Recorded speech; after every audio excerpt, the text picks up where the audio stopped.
The wind crossing the Ice Age plain carries powdered snow so fine it moves like smoke. It slips through black spruce trees, drifts across frozen rivers, and settles over the bones of animals that fail to survive the winter. Somewhere beyond the horizon, a herd of mammoths moves slowly through the dusk, their breath turning white in the darkening air. Wolves follow at a distance. So do humans. Not many humans, a few dozen, perhaps. Thin figures wrapped in stitched hides, walking behind the seasons across a world that never stays still for long. The cold here is not merely weather, it is pressure, a force that shapes every decision, every muscle, every habit carried from one generation to the next. One mistake can kill an adult, 2 mistakes can erase an entire family line, and yet these people survive. They survive through storms that freeze lakes solid.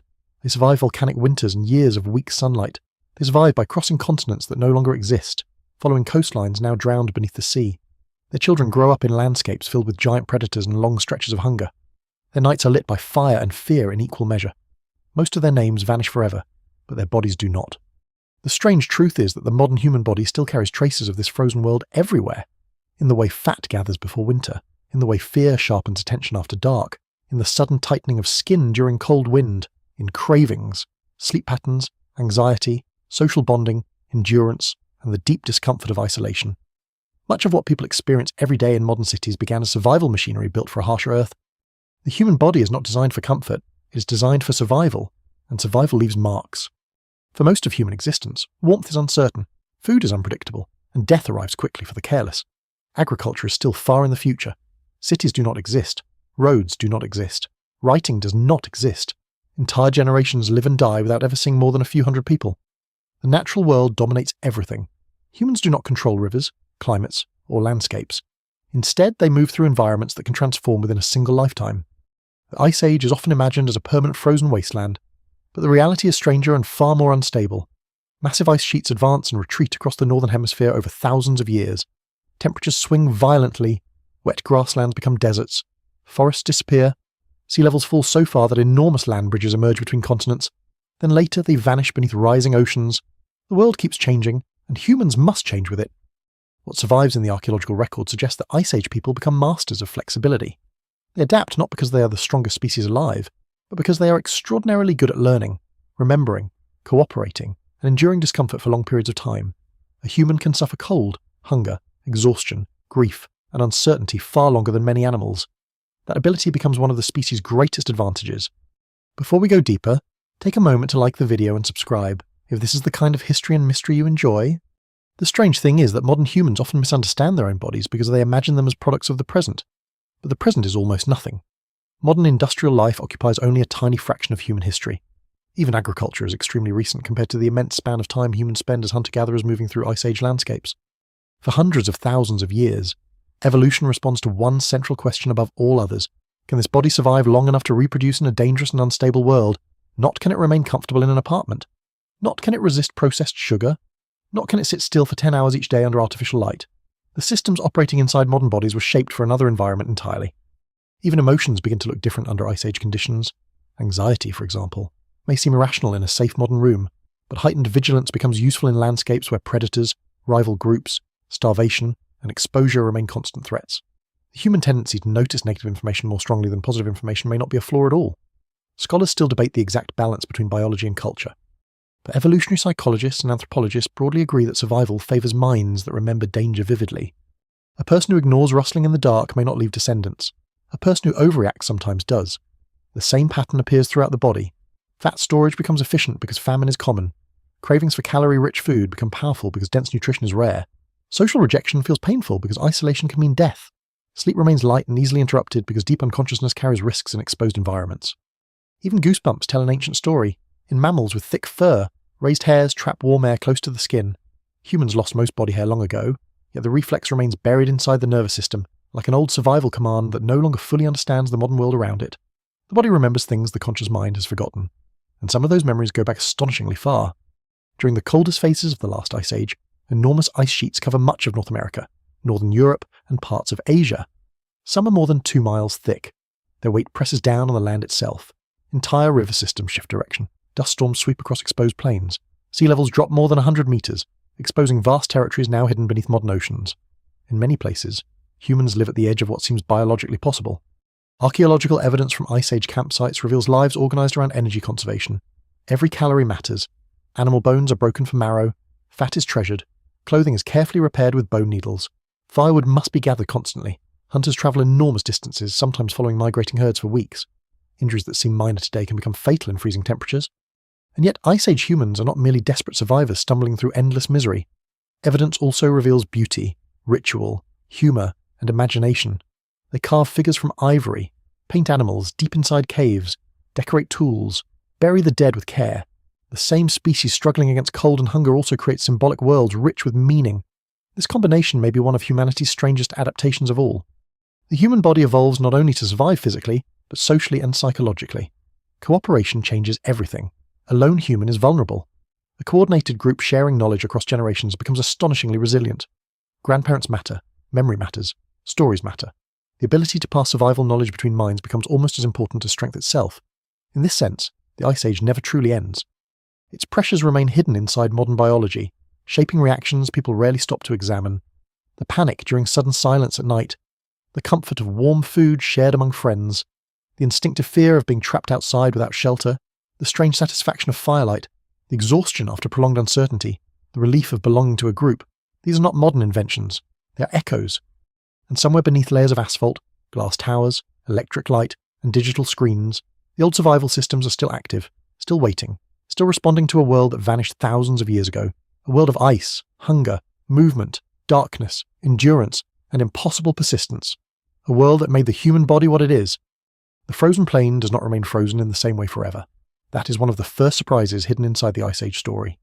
It is tempting to imagine early humans walking through a single, endless winter, generation after generation, under an unmoving grey sky. But the Pleistocene world is not a still photograph. It is restless, unstable, and often violently changeable. Cold deepens, loosens, returns, and retreats. Forests advance, then vanish. Rivers cut new paths. Herds appear in one valley and disappear from another. The world into which Ice Age humans are born is less like a frozen prison than a gigantic living machine, grinding, breathing, and rearranging itself across deep time. For the people moving through it, this instability matters more than almost anything else. A species can adapt to cold if the cold is predictable. It can adapt to heat if heat follows a pattern. But the Pleistocene rarely offers that kindness. The evidence remains incomplete, because weather leaves no bones and storms do not fossilize neatly. But ice cores, pollen records, marine sediments, and ancient lake beds reveal a planet that shifts again and again. Temperatures can change abruptly.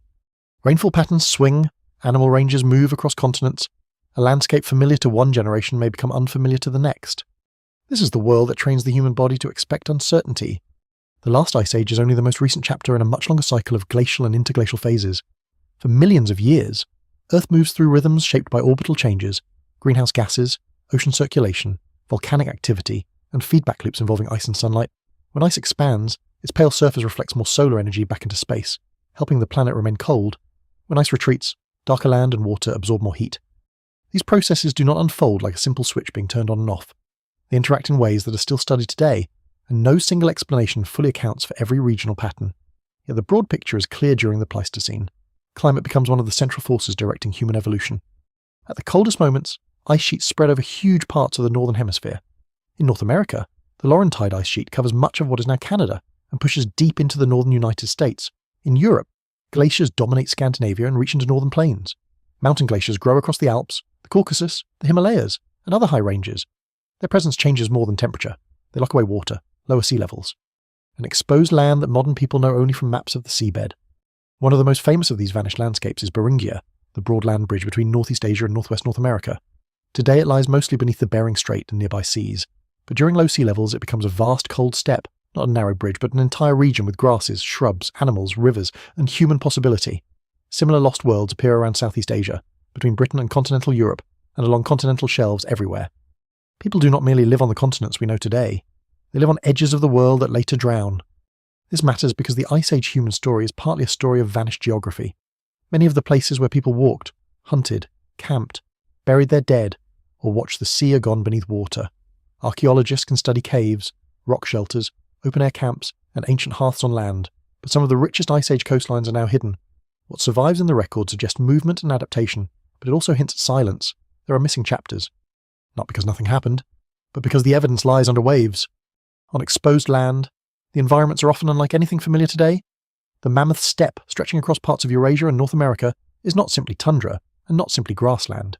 It is a cold, dry, productive landscape, home to mammoths, horses, bison, woolly rhinoceroses, reindeer, musk oxen, wolves, lions, hyenas, and humans.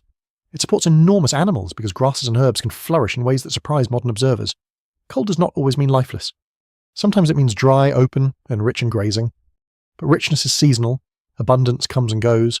In summer, herds feed, plants grow, birds return, rivers open, and insects rise in clouds. In winter, everything contracts. Fat becomes the difference between survival and death. Shelter matters, fire matters, clothing matters. The human body must function across extremes: long summer travel under open skies, then winter endurance in cold darkness. It must manage heat loss, hunger, injury, infection, pregnancy, childhood, and old age in conditions where the margin for error is thin.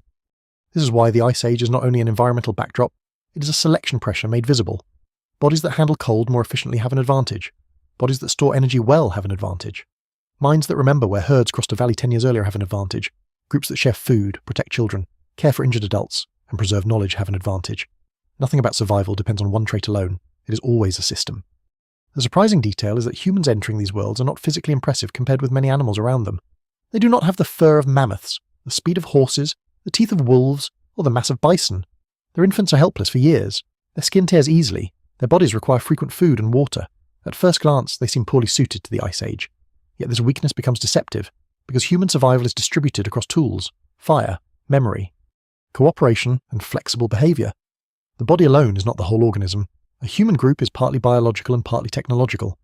Even so, technology does not erase the body's burden. A hide coat still requires a body that can regulate heat. A spear still requires hands, shoulders, eyesight, timing, and nerve. A migration still requires feet that can walk day after day, lungs that can draw cold air, and metabolism that can keep moving when food runs low. Culture helps humans survive, but biology sets the limits within which culture must operate. Across the Pleistocene, different human populations face different versions of this challenge.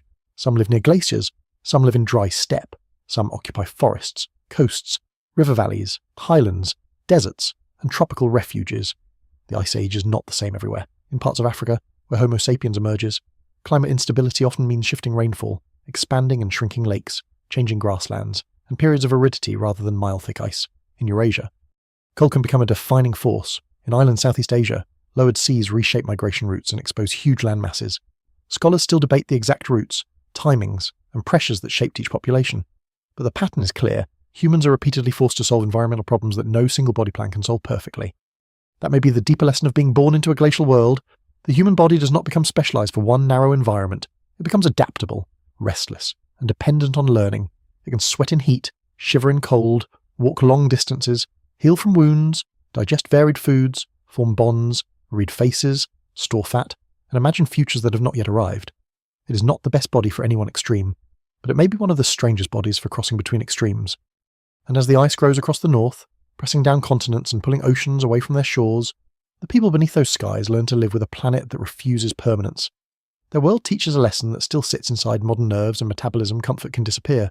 Seasons can fail, food can vanish, and survival often belongs not to the strongest creature, but to the one that can endure change without breaking. Cold begins as a sensation, but in an Ice Age body it quickly becomes a crisis. It enters through the fingers first, then the toes, then the exposed skin of the face. It hardens breath in the air and turns moisture dangerous. It makes a careless hand clumsy, a tired foot numb, a sleeping child vulnerable.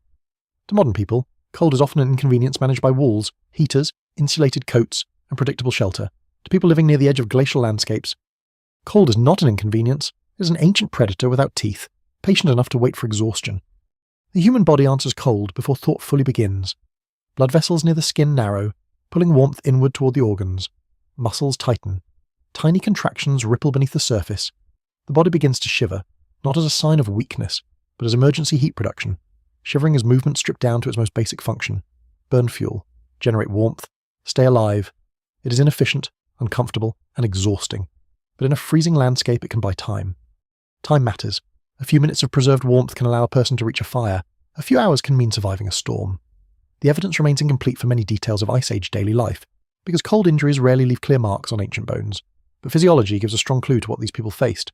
Human beings are tropical apes by ancestry. Their naked skin, sweating ability, and long limbs speak of heat management as much as cold resistance. Unlike mammoths, humans do not carry a natural wall of fur. Unlike seals, they do not possess massive blubber by default. The Ice Age human survives cold through a complicated alliance of biology, behaviour, and invention. Still, the body has its own hidden furnace. One of the most important pieces of that furnace is brown adipose tissue, often called brown fat. Unlike the white fat that mainly stores energy, brown fat burns energy to produce heat. It is rich in mitochondria, the tiny cellular structures that help release energy from fuel. Infants have relatively high amounts of brown fat, which makes sense in a world where babies cannot shiver as effectively as adults and cannot move themselves toward warmth. In adults, brown fat was once thought to be mostly irrelevant, but modern research shows that many adults retain metabolically active brown fat, especially when exposed to cold. Scholars still debate how much this shaped survival across ancient populations, and how strongly it varied by ancestry and environment, but the basic principle is clear: the body has more than one way to keep from freezing. This does not mean Ice Age people were magically immune to cold. They were not. Frostbite, hypothermia, respiratory stress, and exposure must have been constant threats. What survives in the record suggests that survival required layering solutions. A body could constrict blood vessels, shiver, burn brown fat, and shift posture to reduce heat loss. A group could build windbreaks, maintain fires, share sleeping spaces, sew clothing, choose campsites carefully, and move with the seasons. Biology provided reactions. Culture turned reactions into strategy. The skin itself becomes a borderland. When cold air strikes exposed flesh, the nervous system sends signals almost instantly. Blood retreats from the surface to protect the core. The fingers and toes suffer because they are far from the heart and have a high surface area compared with their mass. This is why hands become stiff before the chest feels truly cold. For Ice Age people, that stiffness could be dangerous. A hand that cannot grip well cannot hold a spear. Prepare a hide, strike stone, tend a fire or carry a child. The body therefore faces an impossible negotiation. Keep warm blood flowing to the hands and risk losing heat from the core, or withdraw blood and risk losing dexterity. In mild cold, the body can cycle between restriction and brief warming, a response sometimes called cold-induced vasodilation. It may help protect fingers from injury while limiting total heat loss, but the response varies from person to person, and no single explanation fully accounts for why some individuals tolerate cold hands better than others. Genetics, acclimatization, nutrition, age, health, and repeated exposure all matter. Repeated exposure is one of the quieter survival tricks. A body that meets cold again and again can change its responses. People accustomed to cold may shiver less intensely in some conditions, maintain better hand function, or tolerate discomfort differently. This is not heroic transformation, it is adaptation through familiarity. The nervous system learns what is survivable, metabolism adjusts, behaviour becomes more efficient. A person raised in cold does not need to think through every movement. The body carries a map of danger. This kind of acclimatization may have mattered deeply in Ice Age childhood. Children born into glacial or near-glacial environments did not first meet cold as tourists. Cold shaped their earliest memories, their games, their chores, their sleeping arrangements, and their sense of what normal life required. Their bodies grew in constant conversation with seasons.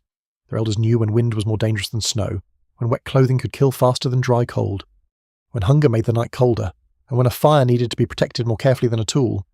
A lesser-known detail is that cold does not only threaten through freezing, it also raises energy demands dramatically. Producing heat costs calories, shivering costs calories, walking through snow costs calories, carrying fuel costs calories. The colder the world becomes, the more tightly warmth and food are tied together. A hungry person freezes faster, a thin person has less insulation, a tired person makes worse decisions. This is why fat, fire, shelter, and social sharing become part of the same survival system. Heat is not simply a temperature, it is stored food being spent inside the body. The Ice Age body therefore lives under a constant accounting system. Every movement has a price, every exposed hour has a price, every missed meal has a price. The modern body still runs versions of this accounting in the background, even when surrounded by abundance. When temperatures drop, appetite can rise. When daylight shortens, energy and mood may shift. When the body senses deprivation, it guards its reserves. These reactions can seem inconvenient now, but in a cold world they were practical. Yet cold also reveals the limits of individual survival. One person alone can shiver, but one person alone cannot easily maintain a fire through a long storm while hunting, sleeping, repairing tools, tending children, and watching for danger. Warmth becomes social. People sleep near one another, they share shelters, they divide labour, they pass embers, knowledge, clothing, and food across generations. The furnace under the skin is real, but it burns best inside a group. This may be one reason firelight carries such strange comfort even now. Modern people who have never faced a glacial winter can still feel drawn to flames, to heated rooms, to warm drinks held in cold hands. The appeal is not only aesthetic. For most of human history, warmth meant life continuing for one more night. It meant children breathing under hides. It meant meat thawing, tools drying, stories passing, predators kept at the edge of light. The body may not remember specific winters, but it remembers the meaning of warmth. There is also a darker side to this inheritance. The same cold response systems that once protected life can become strained in modern conditions. Blood vessel constriction affects blood pressure. Metabolic responses to cold interact with diet and body composition. The ancient drive to conserve energy may clash with lives spent indoors, inactive, and constantly fed. The old furnace still exists, but the world around it has changed. Even so, the basic miracle remains. A tropical primate entered cold worlds and did not disappear. It did not grow fur like a mammoth or claws like a bear. Instead, it stitched skins, built fires, gathered close, learned landscapes, and carried within its own tissues a set of emergency responses older than memory. Under the skin, every shiver is a small echo of that long experiment, every narrowing blood vessel, every instinct to curl inward against wind. Every sudden craving for warmth belongs to a history written not in words, but in heat. And on the Ice Age plain, as dusk lowers and the air sharpens, survival begins again with this simplest command the body knows: protect the core. Guard the hands, keep burning. Hunger in the Ice Age is not a mood, it is a landscape feature. It waits in late winter when the stored fat of animals is nearly gone. It appears after a failed hunt, after a herd changes direction, after storms bury tracks, after rivers freeze in ways that make travel dangerous. It follows people across open country as faithfully as any wolf pack, and unlike cold, hunger cannot be pushed back by clothing alone. Fire can warm empty hands. But it cannot feed the body unless something has already been found, killed, gathered, carried, shared, and eaten. This is where another ancient survival trick begins to show itself. The human body is not merely a machine that uses energy. It is a machine that fears the loss of energy. It stores, guards, requests, bargains, and protests. It turns food into heat, movement, repair, pregnancy, milk, immunity, and thought. It also stores some of that food as fat, not because fat is a flaw, but because fat is portable survival. On an Ice Age body, fat is not decoration. It is fuel carried under the skin against a future that may not be kind. Modern people often speak of body fat as though it were simply excess, but in deep time it is one of the reasons humans can endure uncertainty. Fat holds more energy per gram than carbohydrate or protein. It insulates. It supports reproduction. It helps the body survive when meals become irregular. A person with no reserves entering a season of scarcity is in danger quickly. A person with some stored energy has a buffer, and in a world where no one can guarantee tomorrow's food, buffers matter. The strange legacy is that the body still behaves as if famine may arrive soon. It does not know that a supermarket exists. It does not know that a refrigerator is full.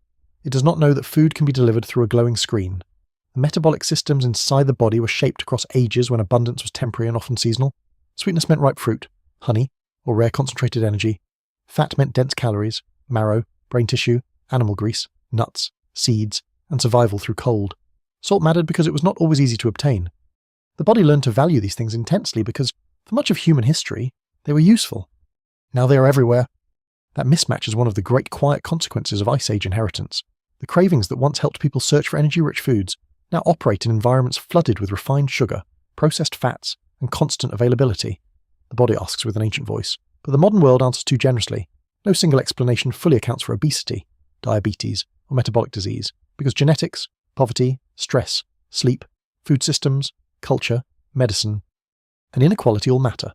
But one deep background fact remains difficult to ignore. Humans did not evolve in a world where high-calorie food was effortless, cheap, and endless. In the Ice Age, calories usually require work. A carcass must be found or hunted, bones must be cracked for marrow, meat must be cut, transported, protected, and cooked. Roots may need digging, seeds may need processing, shellfish may require timing tides, even scavenging demands knowledge and courage, because other animals want the same prize. The human body's appetite is therefore shaped not around polite portions, but around opportunity. When energy appears, eat. When fat is available, value it. When food can be shared, build obligation, trust, and memory around it. This is why feast and famine may have been so important. Ice Age people were not always starving. In some moments, they may have eaten extremely well. A successful hunt of a large animal could bring an enormous quantity of meat, fat, organs, hide, bone, and sinew. There might be days of abundance, intense labour, preserving, sharing, and social importance. Then, later, leaner days would return. The body had to handle both. It had to digest plenty when plenty came, and endure shortage when shortage followed. One lesser-known detail is how valuable animal fat likely was in cold environments. Lean meat alone can become a problem if it dominates the diet without enough fat or carbohydrate. The body needs energy, and protein is not an ideal primary fuel in unlimited amounts. Arctic and subarctic peoples in recent history have often prized fat intensely, not as indulgence, but as necessity. While direct comparison with Ice Age populations must be cautious, the principle is relevant. In cold worlds, fat is warmth, endurance, and life. Marrow bones broken at ancient sites are not just leftovers. They are signs of people extracting hidden energy from within the skeleton of another animal. The body's relationship with hunger is also hormonal and emotional. When food is scarce, signals change. The stomach, brain, fat tissue, liver, pancreas, and gut communicate constantly. Hunger sharpens attention. Smells become more meaningful. Thoughts return to food again and again. Energy expenditure may shift. The body may become less willing to spend calories freely. In modern dieting, this can feel like betrayal. In deep time, it is loyalty. The body defends the organism against a world that might be entering famine. Pregnancy and childhood make this even more serious. A pregnant body requires energy not only for itself, but for another life. A nursing mother turns food into milk, a costly biological act. Children need steady nutrition for growth, immunity, and brain development. A group that cannot buffer mothers and children against scarcity risks its future. This may help explain why sharing food becomes so deeply human. It is not simply kindness. It is reproductive strategy, social glue, and survival insurance.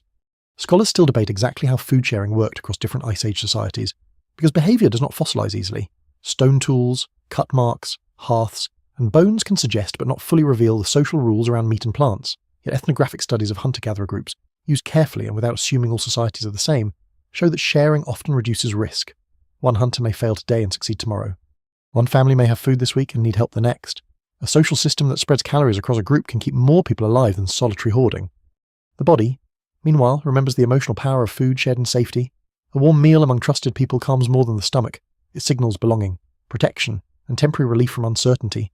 Modern gatherings still carry this ancient architecture. Families, festivals, rituals, and mourning customs often place food at the centre, because food is rarely just food. It is the visible form of care.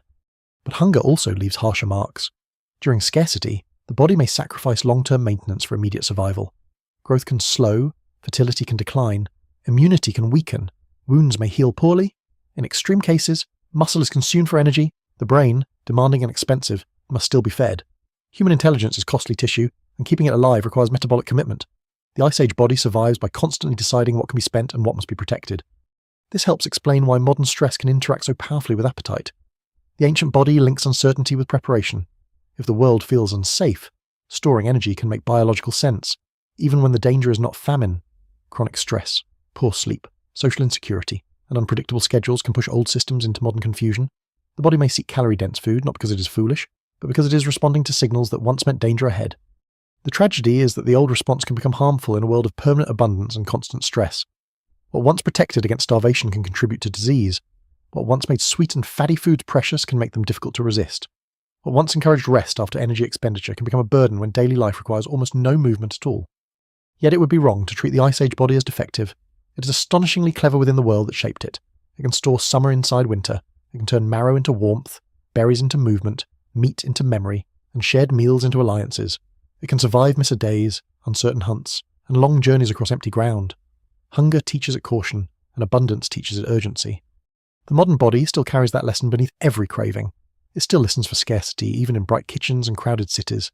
It still asks whether enough has been stored, whether the group is safe, whether the next meal is certain.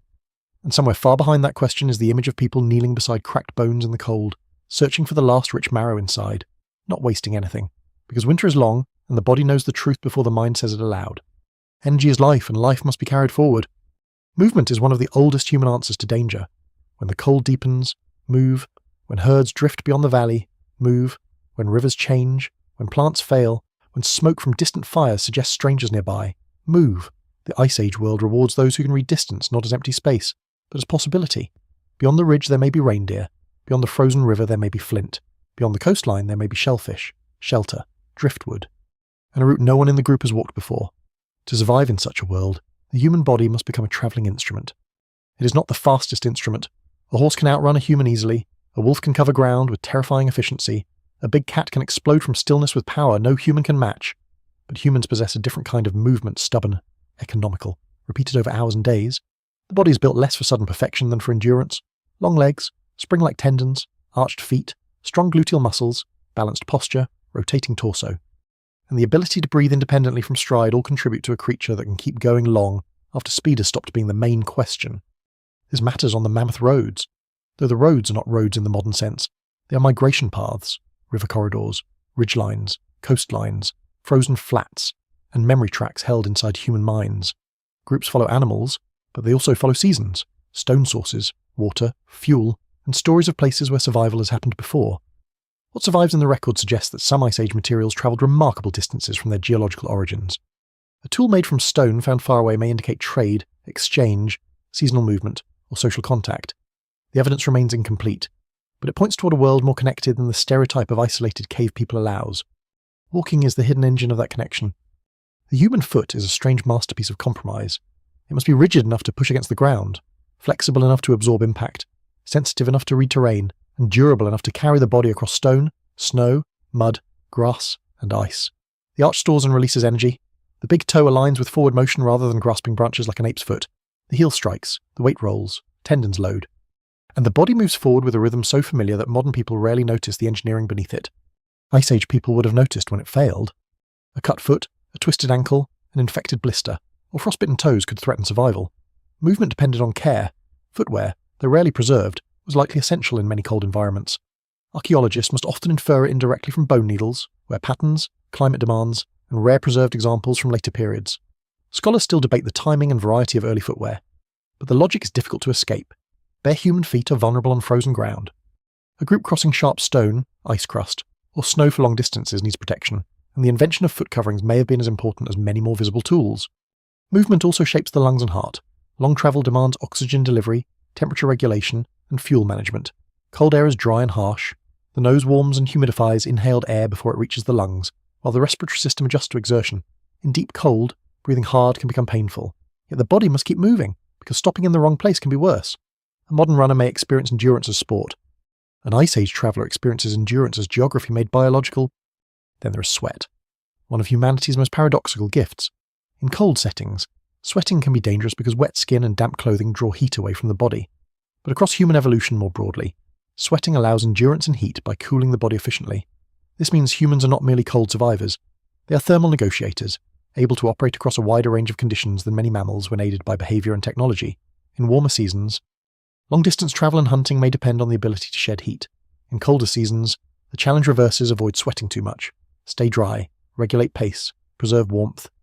The Ice Age body must know when effort becomes danger. This may sound simple, but it requires constant attention. Climb too fast under heavy hides and sweat gathers. Stop too long afterward and the dampness chills. Walk too slowly and the group loses daylight. Walk too quickly, and children, elders, or injured members fall behind. The social pace of survival is not always the pace of the strongest. It is the pace that keeps the group alive. This is one reason human endurance cannot be understood only as athletic ability. It is coordinated movement. Paced around vulnerability, one lesser-known clue to ancient mobility comes from children. Footprints preserved in hardened mud, volcanic ash, or ancient surfaces sometimes show not only adults, but children moving through prehistoric landscapes. These traces are rare and fragile, but when they appear, they change the emotional texture of the past. Ice Age movement was not only heroic hunters crossing the steppe, it was children stepping beside adults, learning terrain through their souls, stumbling, playing, carrying small loads and absorbing the roots their elders knew. A migration path was also a classroom. The body adapts to such childhoods. Bones respond to stress. Muscles develop around repeated tasks. Balance improves on uneven ground. Spatial memory becomes tied to movement. The brain maps valleys, slopes, landmarks, winds, animal trails, and dangerous crossings. Modern people often navigate through signs, screens, and named streets. Ice Age people navigated through an intimate geography of survival. A hill was not simply a hill.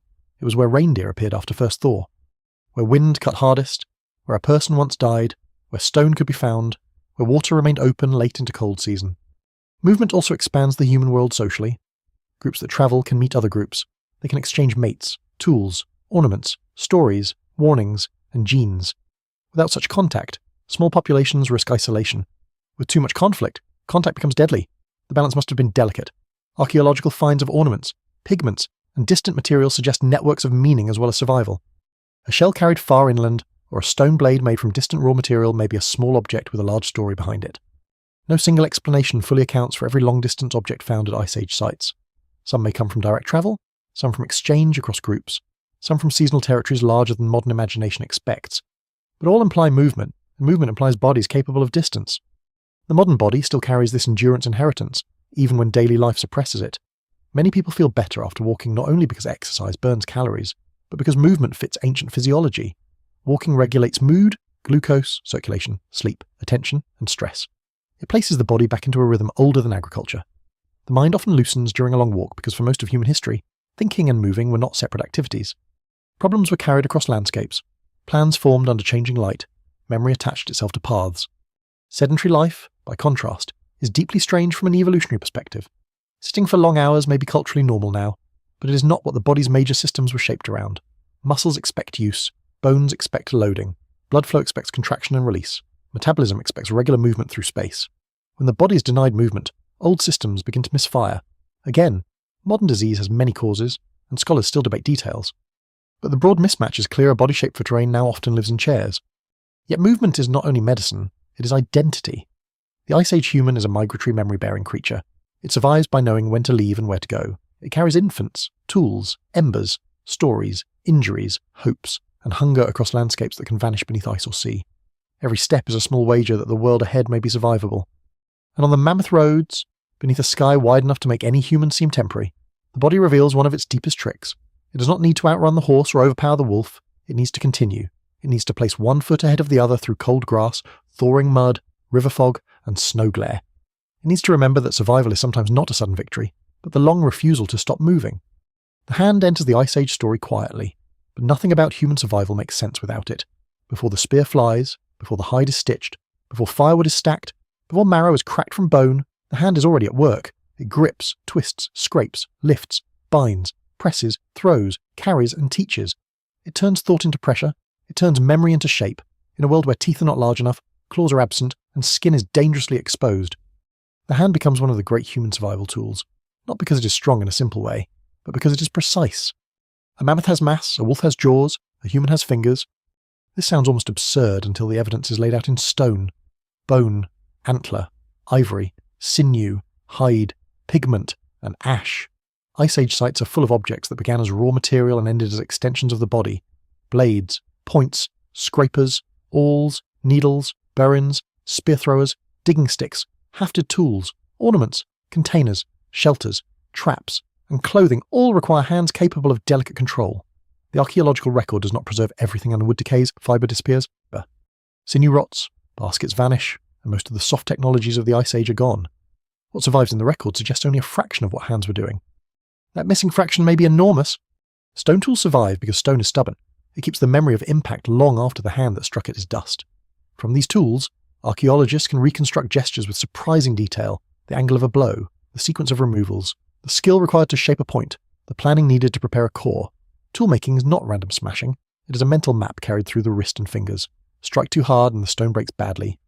Strike too softly and nothing useful happens. Strike at the wrong angle and the edge fails. The hand must learn the material almost as if it were alive. This is one of the lesser-known wonders of prehistoric technology. Stone remembers mistakes. A poorly made tool can reveal hesitation, inexperience, or a failed plan. A finely made blade can reveal teaching, repetition, and tradition. Scholars still debate how much certain tool styles reflect culture, function, mobility, identity, or raw material limits, but no one doubts that skilled hands sit at the centre of the story. The Ice Age is not an age of crude survival. It is an age of exact knowledge. The human thumb is central to this. Long, strong, and highly mobile, it allows forceful precision grips that many other primates cannot match in the same way. The fingers can press against the thumb to hold small objects firmly. The wrist can stabilise. The shoulder, elbow, and hand cooperate across a chain of movement. The body is not just carrying tools, it is shaped to make and use them. Even the sensitivity of fingertips matters. Touch tells the maker when an edge is sharp.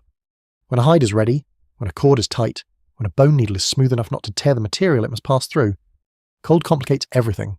As the earlier struggle for warmth showed, hands are vulnerable because blood retreats from them when the body protects its core. But Ice Age survival requires hand function precisely when cold threatens it most. A frozen hand cannot repair a boot. A numb hand cannot prepare a point. A clumsy hand near fire can burn, drop, or ruin what the group needs. So technology must protect the body part that makes technology possible. Mittens, wrappings, sleeves, and shared warmth become more than comfort.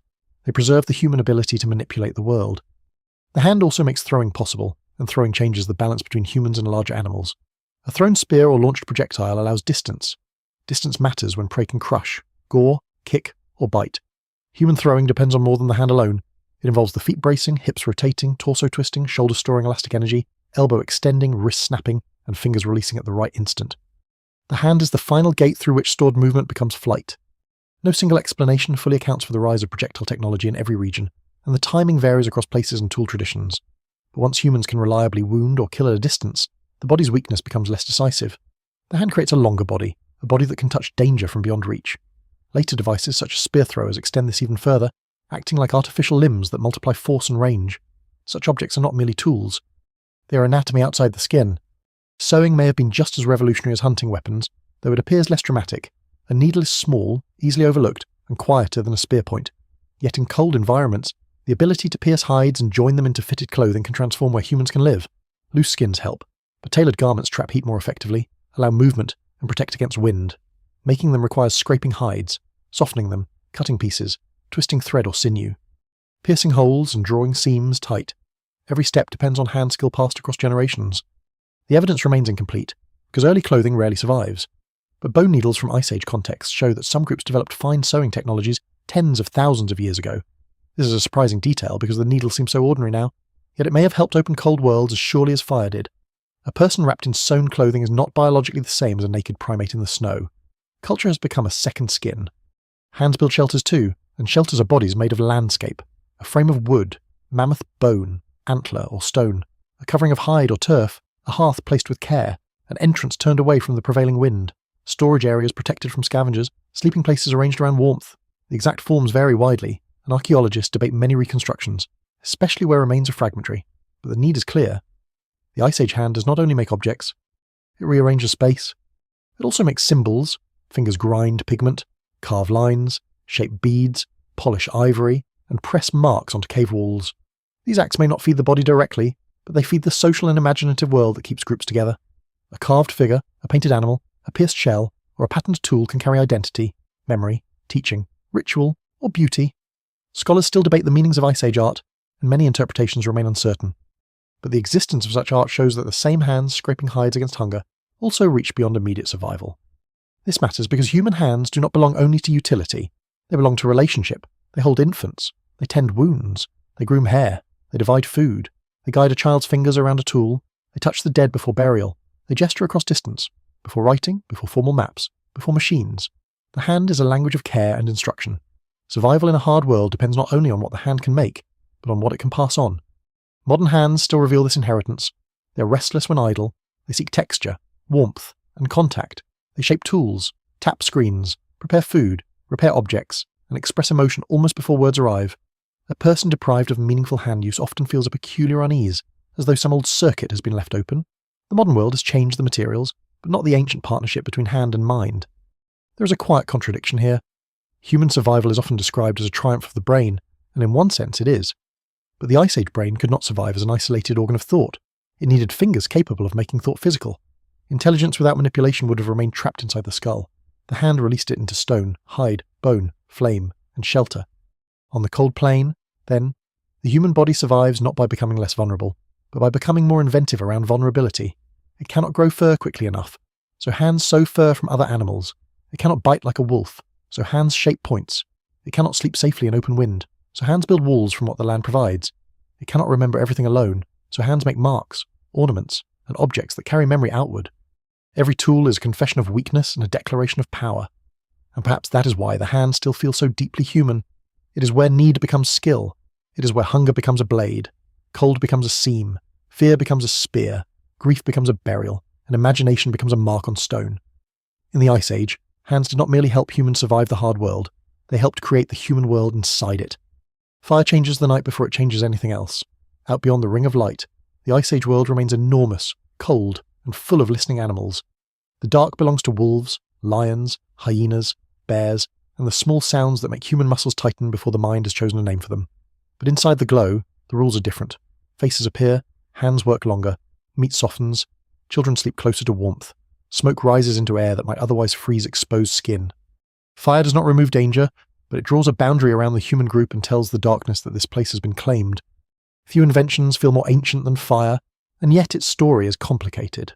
The controlled use of fire began long before the last Ice Age, though scholars still debate the timing, frequency, and sophistication of early fire use at different sites. Some traces are ambiguous. Burned sediment can be natural, charcoal can move, hearths can be disturbed.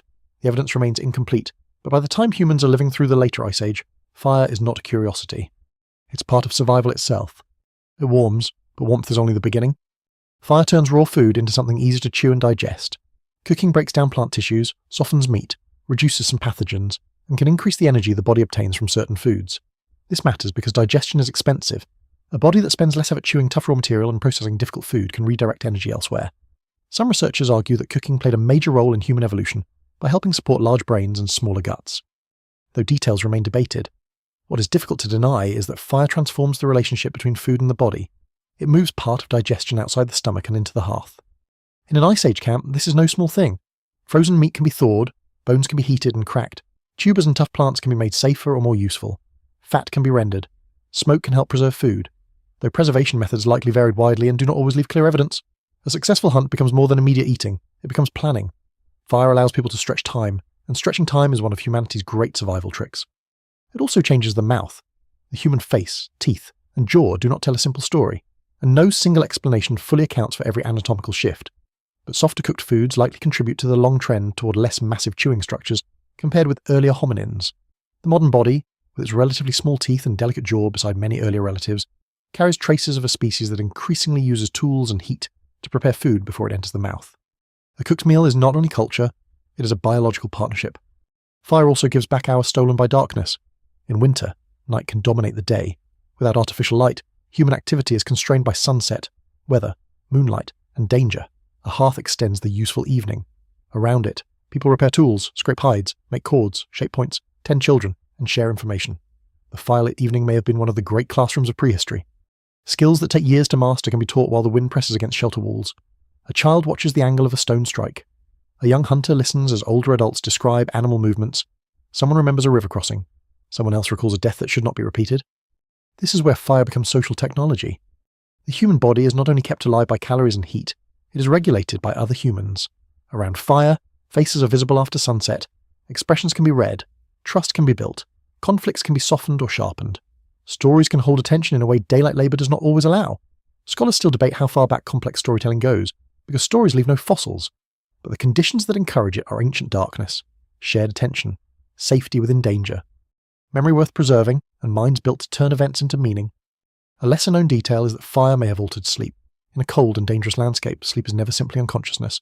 It is vulnerability managed by the group.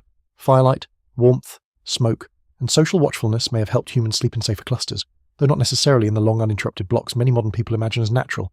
Human sleep is flexible. It responds to light, temperature, stress, social safety, and activity. In ancient camps, people may have slept in segments, woken during the night, tended embers, listened, shifted position, and returned to sleep.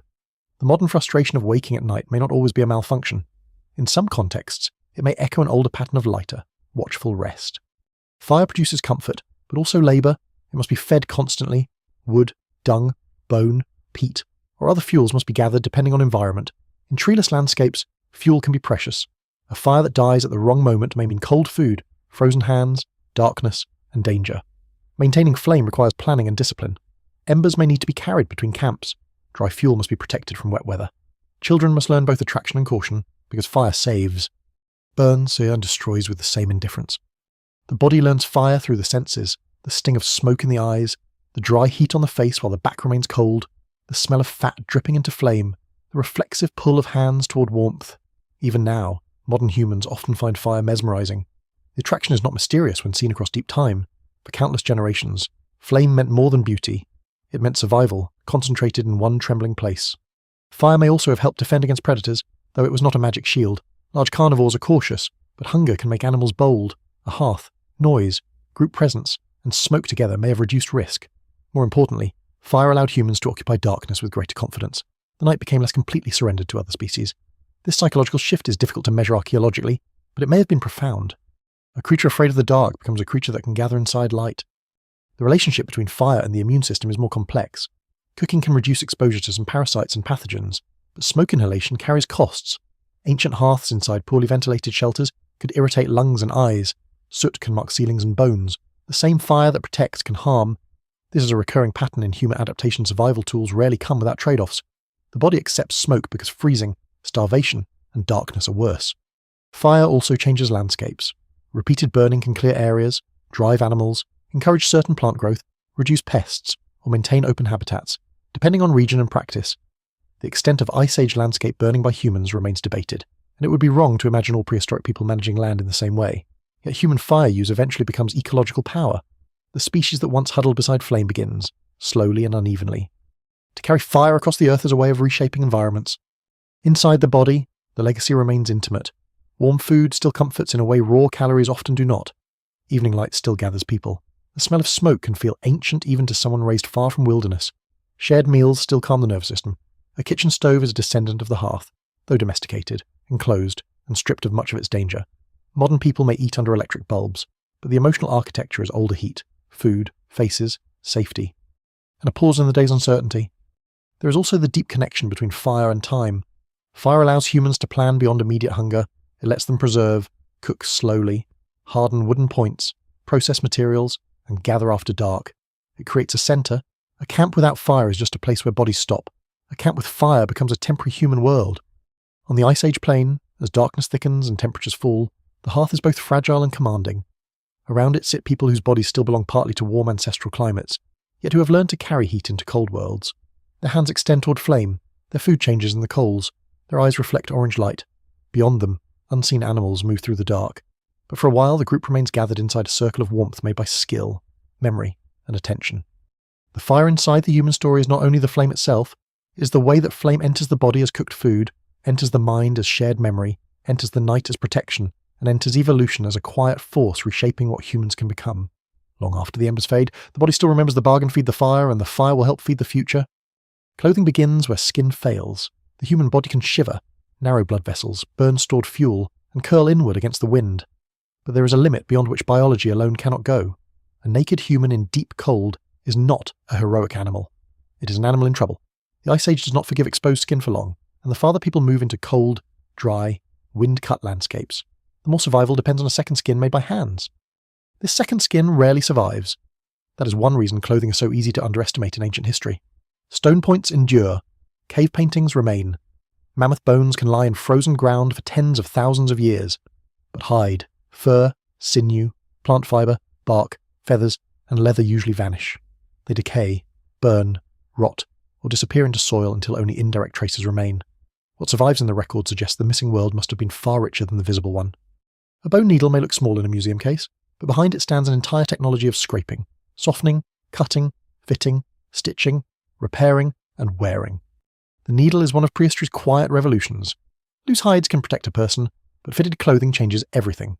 It traps warm air close to the body, it lets arms move, it protects feet, hands, and face. It can be layered, repaired, dried, adjusted, and carried. It allows people to walk, hunt, gather fuel, process food, tend children, and sleep in conditions where bare skin would fail. In a cold landscape, tailoring is not fashion first. It is portable shelter. Scholars still debate the earliest timing of complex clothing because the evidence remains incomplete. Clothing itself almost never preserves from the deep Ice Age, so researchers rely on bone needles, hide-scraping tools, wear marks, genetic studies of body lice, and climate models.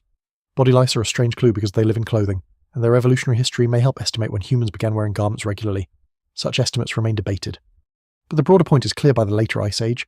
Many human groups in cold regions were not merely draping themselves in skins, they were engineering insulation. That engineering required deep knowledge of animals. A hide is not just a hide. Winter fur differs from summer fur. Different species offer different strengths, warmth, weights, and textures. Reindeer hide, for example, is highly insulating because the hairs are hollow. Fox, hare, wolf, bison, mammoth, seal, and other animals could provide materials depending on region. Tendons could become thread, bone could become needles and awls, antler could become tools for softening or shaping. Fat and smoke could help process hides. The animal taken in a hunt did not end at meat. Its body became clothing, cordage, shelter, tools, and sometimes ornament. A surprising detail is how much labour this required. Making clothing by hand without metal blades, modern tanning chemicals, or machines is slow, skilled work. A hide must be removed carefully, cleaned, scraped of flesh and fat, treated so it does not stiffen into useless rawhide unless rawhide is desired, softened repeatedly, cut according to use, pierced, sewn, and maintained. Seams matter. Poor seams leak heat. Badly prepared hide cracks. Wet clothing can become deadly.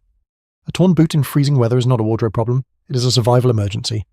Here the body and technology become inseparable. Clothing must match movement. Too tight, and circulation suffers. Too loose, and heat escapes. Too heavy, and travel becomes costly. Too warm during hard effort, and sweat gathers dangerously. Too light during rest, and cold enters. Ice Age clothing probably varied by task, season, and region, just as clothing does today. Hunters moving across open ground needed mobility. People sitting near camp processing food needed warmth. Children needed protection that allowed growth and play. Elders may have required extra insulation. The group's survival depended partly on knowing how to dress bodies for changing work. The body itself responds beneath these layers. Warmth preserved at the surface reduces the need for shivering, saving calories. Protected hands maintain dexterity. Covered feet extend travel range. A hood or face covering can reduce heat loss and protect lungs from bitter wind. In this sense, clothing is stored energy. Every bit of heat not lost to the air is food saved inside the body. A well-made garment can be as important as a successful meal, because both help preserve the internal fire. Clothing also shapes migration. Without it, many cold regions become nearly impossible for sustained human life. With it, the map changes. Valleys, steppe plains, glacial margins, and Arctic edges become more accessible. Humans do not adapt to cold only through genes over many generations. They adapt through garments that can be invented, copied, improved, and traded within a lifetime. This is one of the great human shortcuts around evolution, instead of waiting for fur to grow back. People make fur removable, but clothing is not purely practical. It also becomes social skin, ornaments sewn onto garments, shells carried far from coasts, beads, pigments, teeth, pierced objects, and patterned decorations suggest that Ice Age people used appearance to communicate identity, belonging, status, memory, or ritual meaning. The exact meanings are difficult to recover, and no single explanation fully accounts for the diversity of personal ornaments found across Ice Age sites. Yet their presence matters. A coat may keep someone warm, but it may also tell others who that person is. This is easy to miss because modern people often separate function and symbolism. In ancient life, they may have been intertwined. A carefully decorated garment could be warm, beautiful, meaningful, and socially important all at once. A child's clothing might carry protective objects. A hunter's clothing might display group identity. A burial garment might express care for the dead. What survives in the record is fragmentary. But the fragments point toward people who did not merely survive the cold, they brought style, memory, and meaning into it. There is also an intimate connection between clothing and modesty, though this is difficult to trace. Modern ideas of modesty are culturally varied and historically recent in many specific forms. It would be careless to project them directly onto Ice Age societies. Still, once humans wear clothing regularly, the dressed body becomes a cultural body. Covering, revealing, decorating, and repairing all become part of social life. The body is no longer presented only as biology. It is presented through material choices. The hidden labour of clothing may also have shaped social cooperation. Someone had to prepare hides. Someone had to make thread. Someone had to teach children how to sew or repair. Someone had to know which skins worked best, how to store them, how to dry them, how to prevent rot, how to patch damage before a journey. These skills may not leave dramatic monuments, but they kept people alive. The grand survival of Ice Age humanity may have depended as much on patient garment work as on spectacular hunts. This changes the way the Ice Age should be imagined. The familiar image is often a spear-bearing man facing a mammoth in a field of snow, but behind that image stand people scraping hides beside a fire, softening leather with aching hands, stitching seams by dim light, checking children's foot coverings, drying wet garments, patching torn sleeves, and planning how to stay warm through a journey. Survival is not only the moment of confrontation with a giant animal. It's the long maintenance of the ordinary things that prevent death. Modern clothing has become so cheap and abundant in many societies that its ancient meaning is obscured. A coat is bought, worn, discarded, replaced, but the body still reacts to clothing with deep relief. Warm socks after cold exposure, a blanket around the shoulders, a hood pulled up against wind, gloves restoring comfort to stiff fingers. These small pleasures are descendants of a very old necessity. The nervous system recognises safety through insulation. And perhaps that is why the loss of clothing in cold still produces such immediate fear. To be caught unprotected in harsh weather is to feel how thin the human body truly is. Beneath technology, beneath culture, beneath modern confidence, skin remains skin. It is soft, exposed, and easily defeated. Clothing is the ancient answer, made from animals, plants, patience, and skill.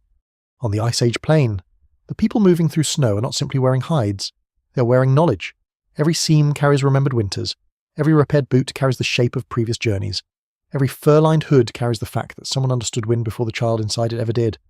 The garments are shelters that move, warmth that walks, technology pressed close to the pulse. And long after the glaciers retreat, the human body remains a creature that needs covering. It still asks for layers when cold arrives. It still finds comfort in wrapped warmth.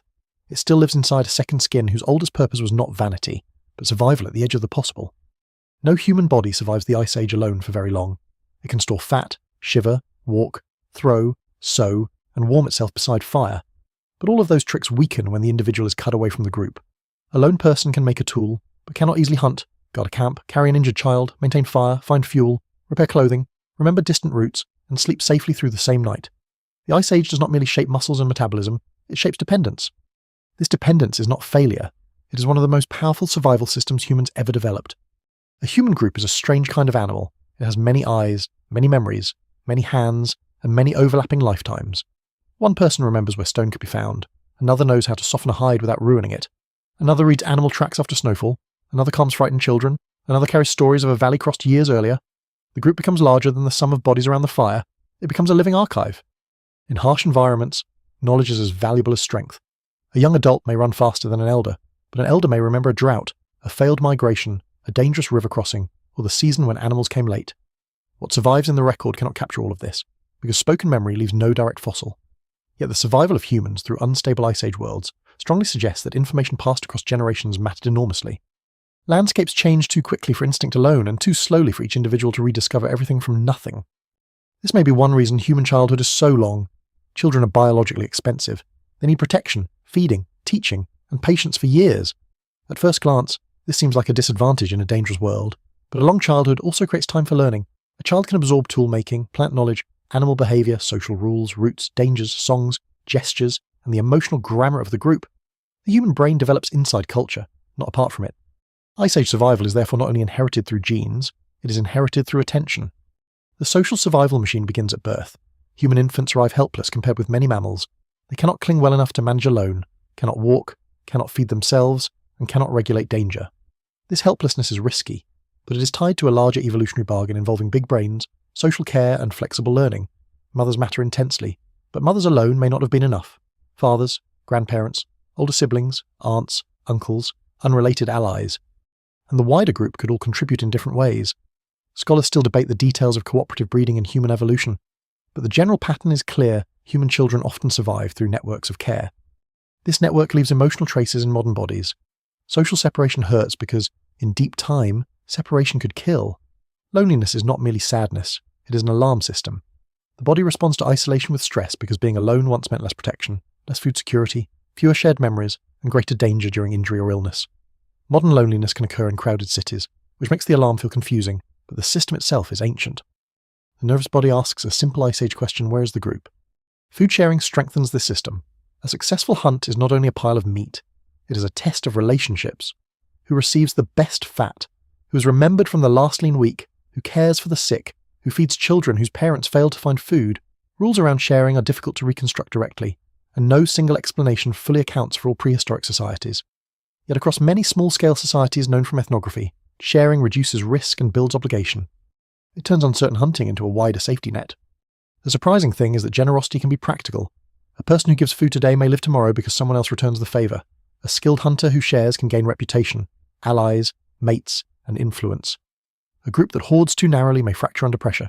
Cooperation is not always gentle. It can involve tension, status, resentment, and negotiation. But even conflict implies connection. People argue over what matters because the group matters. Ice Age bodies are also shaped by care for the injured. Archaeological evidence from earlier human relatives and ancient Homo sapiens sometimes shows individuals surviving serious injuries or disabilities longer than they likely could have alone. Such cases must be interpreted carefully because bones do not reveal the full social story. Still, some remains suggest that injured individuals were supported, fed, or protected. This is a profound clue. A group that cares for someone who cannot immediately contribute is doing something more complicated than simple survival arithmetic.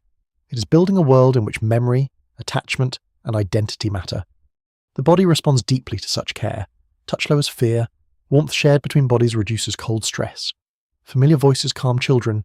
Shared rhythm during work, walking, or ritual can synchronize attention and emotion. Even today, human nervous systems are regulated by other humans through expression, tone, proximity, and touch. The old camp is gone, but the biology of belonging remains. Storytelling may be one of the most important forms of social regulation. Around fire, stories can teach without immediate danger. A child can learn about a predator from a tale before meeting one in darkness. A group can remember the behaviour of animals, the location of water, the danger of thin ice, or the moral cost of betrayal. Stories compress experience. They allow the dead to keep teaching the living. The evidence remains incomplete because no Ice Age story survives in its spoken form. But the presence of symbolic art, ornaments, burials, and long-distance traditions suggests minds rich in meaning. A story can also hold a group together. It tells people who they are, where they come from, which places matter, which animals are powerful, which rules cannot be broken. In a world without written law, shared memory becomes social structure. The body listens to this structure through emotion. Shame, pride, grief, loyalty, fear, and love are not decorative feelings. They help keep individuals tied to the group. There is a darker edge. The same social instincts that create belonging can create suspicion of outsiders. In small Ice Age populations, strangers might bring mates, trade, knowledge, and alliance. They might also bring conflict, disease, theft, or violence. The human mind becomes skilled at reading faces, accents, gestures, intentions, and group markers. This skill can protect, but it can also divide. Modern tribalism may be one of the more troubling inheritances of a world where group boundaries could matter for survival. Still, the overall story is not one of brutality alone. If humans had survived only through violence and competition, they would likely have failed. The Ice Age rewards coordination, it rewards teaching, it rewards shared childcare, shared danger, shared heat, shared grief, and shared imagination. The most important human adaptation may not be the spear, the needle, or the fire, but the ability to gather around all three and make them communal. Modern life often isolates the very body built for this. People live among thousands, yet eat alone, work alone, worry alone, and sleep behind locked doors under artificial light. The ancient alarm systems do not always understand the difference between physical solitude and emotional disconnection. Stress rises, sleep changes, appetite shifts, attention searches for threat. The social survival machine, deprived of reliable signals of belonging, begins to strain. But the old machinery can also heal. Shared meals, shared walks, collective work, music, laughter, morning rituals, childcare, friendship, and even quiet presence can calm systems built across deep time. The body recognizes safety through others. It has always done so. On the Ice Age plane, the human group moves as a fragile constellation. A child's hand holds a sleeve, an elder watches the sky, a hunter carries meat, someone guards the embers, someone remembers the route, someone notices that another is limping. None of them is enough alone. Together, they become something the cold world cannot easily erase. And that, perhaps, is the deepest trick still shaping the body's survival was never stored only in bone, blood, fat, or muscle. It was stored between people. A mind built for the Ice Age does not seek perfect calm. It seeks warning. It scans the dark edge of the firelight, hears meaning in a branch crack, remembers where the wolves crossed last winter, and imagines hunger before hunger fully arrives. The human brain is often praised for reason, art, language, and invention. But beneath those achievements lies an older talent it prepares for trouble. In a world where weather turns, animals vanish, strangers approach, and children can die from one bad decision, uncertainty itself becomes an environment. This is why fear is not simply an enemy. Fear is information arriving with urgency. It tightens muscles, sharpens hearing, widens attention, and pushes the body to act before slow thought has finished its careful work. A person who pauses too long to consider whether a shadow is dangerous may not survive the lesson. A person who startles too often wastes energy, but usually lives. Natural selection does not require perfect accuracy. It often favours useful mistakes. The modern body still carries this bias. A vague threat can feel more powerful than a clear comfort. One hostile face in a crowd may command more attention than many neutral ones. A troubling memory can return at night with unreasonable strength. This negativity bias is sometimes frustrating, but in deep time it is sensible. The mind gives danger special weight because danger has consequences, comfort does not. Missing a berry bush is unfortunate. Missing a predator is final. Yet Ice Age fear is not constant panic. A mind that panics all the time cannot track animals, make tools, care for children, or judge weather. Survival depends on flexible attention alert enough to detect danger, calm enough to act effectively. The nervous system must rise and settle, again and again, around fire, among trusted people, after food, during rhythmic work. The body can downshift, on exposed ground, in strange territory, during hunger or darkness. It shifts upward. The ability to move between these states may be one of the quiet foundations of human endurance. Scholars still debate exactly how ancient environments shaped modern anxiety, because emotions do not fossilize and the brain leaves only indirect clues. But the broad evolutionary logic remains compelling. Human minds develop in conditions where uncertainty is common, and they become skilled at simulation. They imagine futures, they rehearse danger, they ask what might happen if the herd does not return, if the ice breaks, if another group arrives, if a child grows feverish. If winter lasts too long, planning is fear made useful. This is also where curiosity enters. Curiosity may seem like the opposite of fear, but in humans the two are closely linked. A strange track, a new valley, a flicker of movement, a different stone, an unfamiliar plant all can be threat or opportunity. The mind that investigates carefully may gain food, tools, roots, and knowledge. The mind that ignores novelty may remain safe for a moment but poorer in the long run.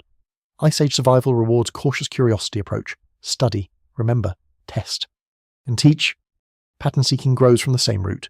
Humans are astonishingly good at connecting events, sometimes too good. A certain wind before a storm, a bird movement before herd shift, clouds gathering over a mountain, tracks near water. These patterns can save lives, but the same ability can also create false connections. The evidence remains incomplete when it comes to Ice Age belief systems.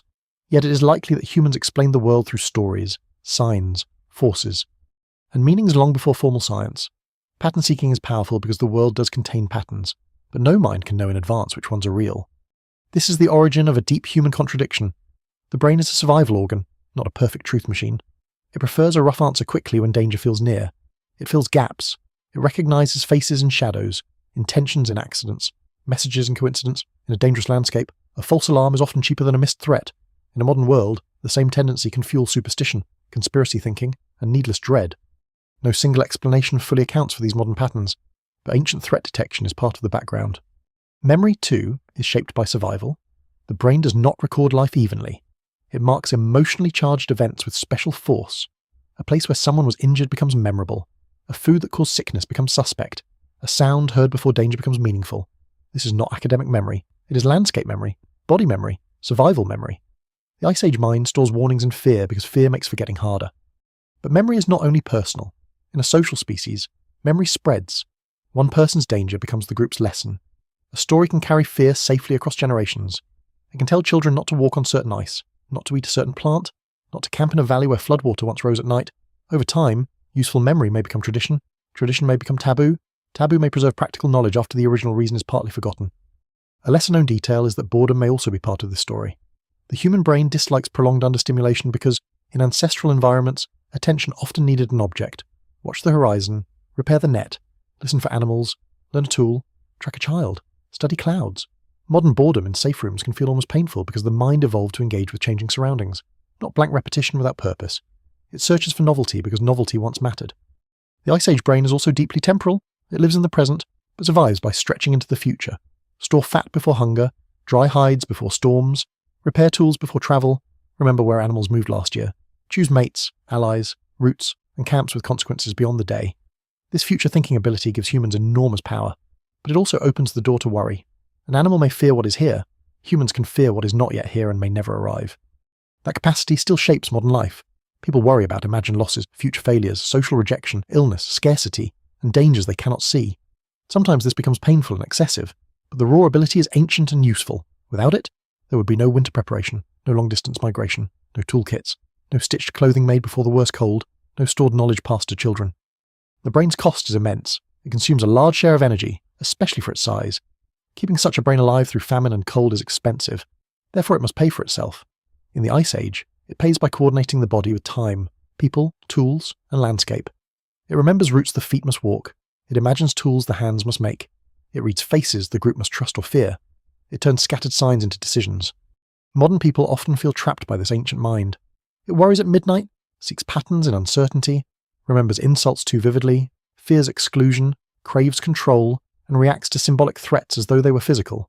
But those reactions are not random defects. They're old survival systems operating in a world of emails, traffic, news feeds, financial stress, and artificial light. The threats have changed shape, but the body still answers with chemistry older than cities. And yet the same mind gives wonder. The pattern-seeking brain that sees danger in shadows also sees animals in stars, stories in stones, ancestors in landscapes, beauty in marks on cave walls. Curiosity drives people into unknown valleys and into the depths of painted caves.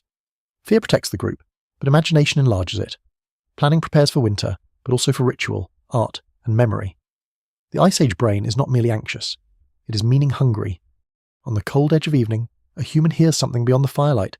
The body stills, breath changes, attention narrows. Around the hearth, others notice the change before words are needed. Perhaps it is only ice cracking in the distance. Perhaps it is an animal. Perhaps nothing follows at all. The alarm may be wrong, but the system works because it is ready. Long after the glaciers melt, that readiness remains. It sits behind unease and darkness, behind relief at familiar voices, behind the restless search for signs when life becomes uncertain. The ancient survivor within the skull still listens at the edge of the fire, trying to decide what the night means. Genes move more quietly than people. They cross mountains inside children, pass through storms inside bloodlines, and survive long after the camps. Tools, songs, and languages around them have disappeared. In the Ice Age, every migration is also a genetic event. Every meeting between distant groups carries the possibility of new descendants. Every isolated population begins to drift in its own direction. The body is shaped not only by cold, hunger, movement, and culture, but by inheritance travelling along the Ice Age generation after generation. This inheritance is not simple. Human evolution does not stop when Homo sapiens appears. It continues in scattered populations facing different climates, diets, diseases, altitudes, and social worlds. Some traits spread because they help survival. Some persist by chance. Some come through ancient mixing with other human relatives. Some rise, fade, or remain hidden for reasons still debated. The evidence remains incomplete. because ancient DNA survives unevenly. And many regions that matter deeply to human history are poor at preserving genetic material. But what has emerged from ancient genomes has changed the story of the human body. Modern humans are not the descendants of a single clean line marching alone through prehistory. They carry traces of encounters. In Eurasia, some of those encounters involve Neanderthals. These close human relatives lived across Europe and Western Asia for hundreds of thousands of years before disappearing as a distinct population. They were not the brutish caricatures once imagined. They made tools, used fire, hunted large animals, cared for one another, and adapted to cold environments in their own ways. When Homo sapiens expanded into Eurasia, the two populations met, and at least sometimes, they had children. Many people outside sub-Saharan Africa today carry a small percentage of Neanderthal ancestry. The meaning of that inheritance is still being studied. Some Neanderthal-derived genetic variants appear connected to immune function, skin biology, metabolism, and responses to pathogens. Others may influence traits in subtle ways, though popular claims often outrun the evidence. No single Neanderthal gene explains a modern personality, disease, or talent. The body is far too complex for that, but the broader fact is extraordinary. Part of the modern immune system may carry echoes of Ice Age meetings between different kinds of humans. Farther east, another ghost enters the record, the Denisovans. For years, they were known from only a few fragmentary remains in Siberia, yet their genetic legacy appears in living populations across parts of Asia and Oceania. One famous example involves adaptation to high altitude in Tibetan populations, where a gene variant associated with oxygen regulation appears to have Denisovan-related origins. This does not mean Denisovans were mystical mountain people, or that one gene explains life on the plateau. It means ancient interbreeding may have provided genetic material that later became useful under specific environmental pressures. That is one of evolution's strangest tricks. A meeting in one time and place can become survival material in another. Along the Ice Age edges, genes linked to skin, hair, fat metabolism, immunity, and body proportions likely responded in different ways to local conditions. In colder climates, body shape can matter. Across mammals, populations in cold regions often trend toward bodies that conserve heat more effectively, with relatively stockier builds and shorter extremities. Though humans complicate every simple rule because clothing and culture alter selection pressures, still, limb proportions, nasal shape, and body mass have long been studied in relation to climate. Scholars still debate how much each trait reflects adaptation, ancestry, drift, or later population history, but climate clearly forms part of the conversation. Skin colour tells another complicated story. Early Homo sapiens evolved in Africa, where darker skin helped protect against intense ultraviolet radiation. As some populations moved into regions with lower UV exposure, lighter skin pigmentation evolved in some places, likely connected in part to vitamin D synthesis, though diet, migration, and multiple genetic pathways complicate the picture. The modern distribution of skin colour is not a simple Ice Age map, and it has been distorted by later migrations and social myths.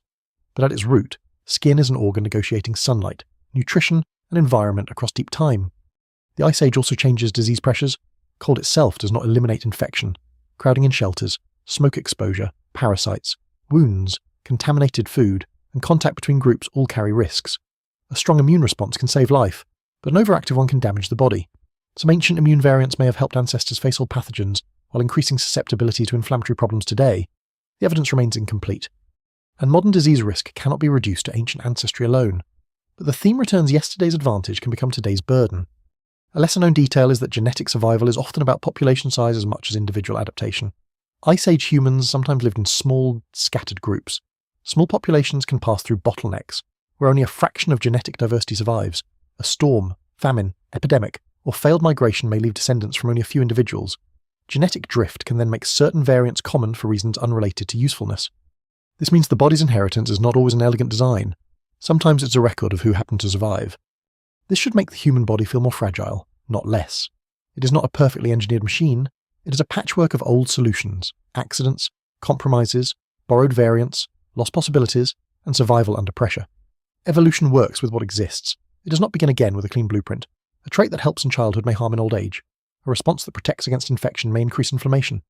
A craving that saves a starving hunter may trouble a sedentary office worker. Genes do not know the future. The Ice Age genome is also not separate from culture. Clothing can reduce selection for natural insulation.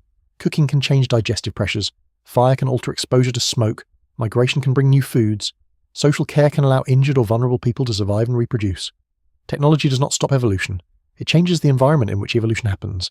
The human body evolves inside the worlds humans create. This is one reason human adaptation can be so fast culturally and so slow biologically. A group can invent better winter clothing within generations, perhaps within a lifetime. Genes change more gradually, unless selection is intense or existing variation is already present. Cultural survival tricks can carry people into environments where biology alone would fail. Then, over time, biology may follow in subtle ways. The Ice Age becomes a meeting place between inherited body and invented shelter. Modern ancestry tests sometimes make this ancient story feel tidy, dividing people into percentages and regions as though the past were neatly labelled. But Ice Age populations did not live inside modern borders. They moved along rivers, coasts, refuges, grasslands, and land bridges that no longer exist. Groups merged, vanished, split, and merged again. Ancient DNA has revealed unexpected replacements and continuities across Europe, Asia, Africa, and the Americas. It has also reminded researchers how much is still missing. Every new genome can alter the map. Still, the central truth is already clear. The modern body is a living archive of migrations and meetings. It carries Homo sapiens ancestry shaped in Africa, traces of archaic relatives in many populations, adaptations to sun and cold and altitude and diet, and countless variants whose stories remain unknown. Each body is not a pure relic of one place. It is a moving record of survival across many landscapes. There is something humbling in that. The Ice Age people walking beneath low winter light could not know that tiny pieces of their biology might persist thousands of generations later. They could not know that a child born after a meeting between different groups might carry immune variants into a distant future. They could not know that skin, metabolism, and blood chemistry would become clues studied by scientists in laboratories unimaginable to them. They knew hunger, weather, kinship, danger, and the need to live until morning.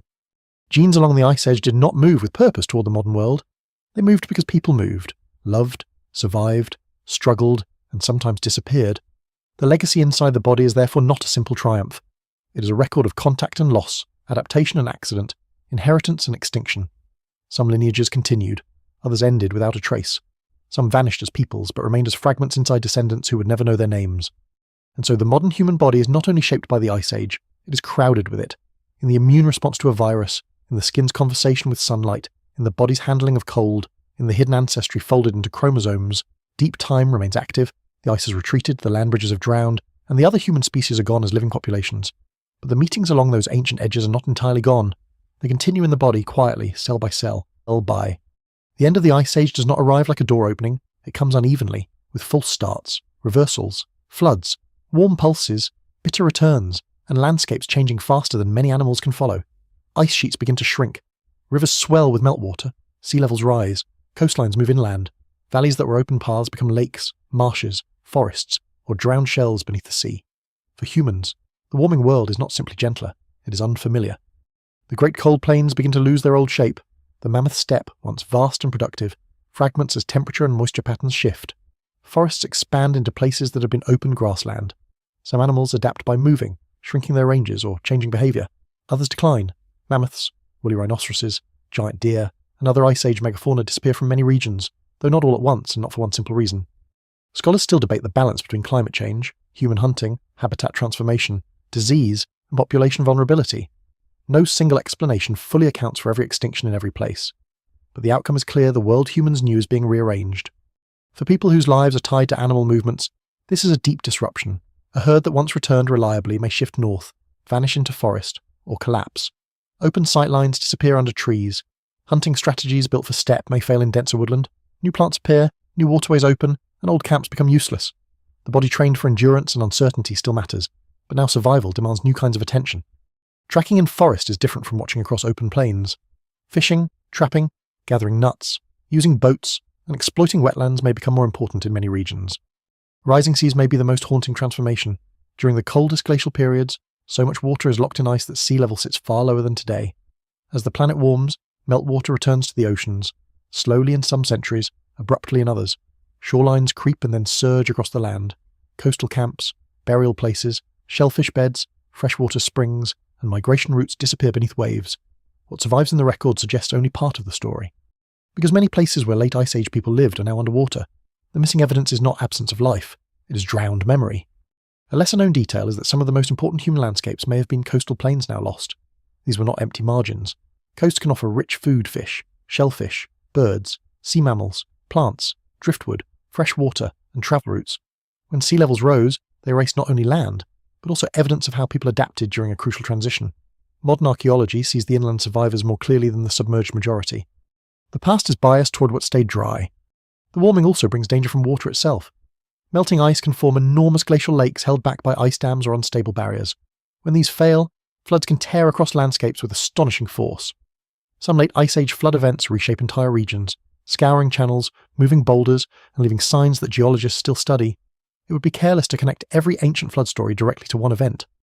and many popular claims about global catastrophes go far beyond the evidence. But real floods did happen, and for people living near unstable ice margins or river systems, water could be as terrifying as cold. The body responds to this new world with old tools. It moves, it watches, it experiments, it shares information.